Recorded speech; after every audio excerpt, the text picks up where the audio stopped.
السلام عليكم. النهارده هنعمل الحواوشي الاسكندراني على اصوله باسهل طريقه، والعجينه والحشوه اللحمه مظبوطين مليون المية، واحلى بكتير من اللي بنشتريها من بره. معانا كوبايتين ونص من الدقيق، كوبايه صغيره من اللبن البودر، كيس خميره فوريه، معلقه سكر صغيره، معلقه ملح صغيره، وبعدين نقلب كل المكونات دي مع بعض. ومعانا كوبايه ميه دافيه هنضيف منها شويه بشويه واحنا بنعجن، وهنبدأ نعجن كويس جدا لحد ما العجينة تبتدي تلم معانا.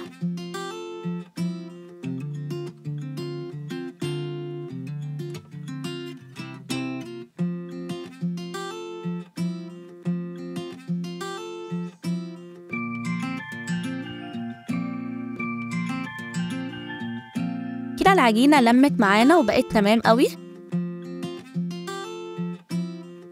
فهنعمل زي الكورة كده، ونجيب طبق أو بولة وندهنه زيت، ونحط فيه العجينة ونغطيها بفوطة أو كيس بلاستيك، ونسيبها ترتاح خالص تقريبا ربع ساعة أو نص ساعة. ونبتدي نجهز اللحمة المفرومة. هنجيب طاسة على النار وهنضيف بصلتين متقطعين شرايح صغيرين، وبعدين نقلب كويس جدا لحد ما تاخد اللون الذهبي ده.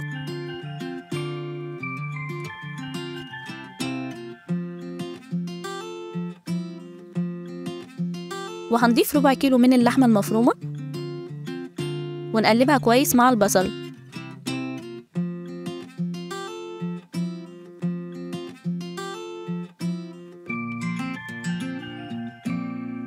وهنسيبها على النار لحد ما اللحمة تستوي مع البصل وتبقى باللون ده. وبعدين نضيف فلفل رومي وفلفل ألوان ونقلب كله مع بعضه.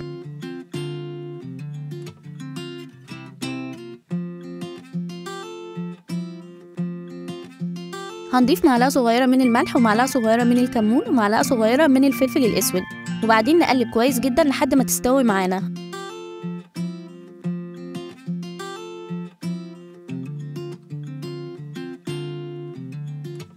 هنضيف حبة طماطم متقطعة مكعبات وكوباية صغيرة من البقدونس، ونقلب كويس جدا ونسيبها 5 دقايق على النار لحد ما تستوي. تمام كده، الحشوة بتاعتنا بقت جاهزة. كده العجينة اتخمرت وبقت جاهزة وحجمها اتضاعف معانا من غير عجانة ولا أي حاجة تانية. وهنبتدي نفرد العجينة بإيدينا كده، وممكن تستخدمي نشابة لو حابة.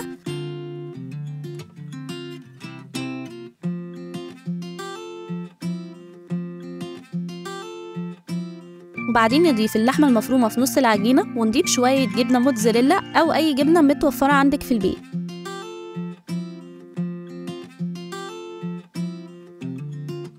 وبعدين نلم أطراف العجينة ونقفلها على اللحمة المفرومة كويس جدا.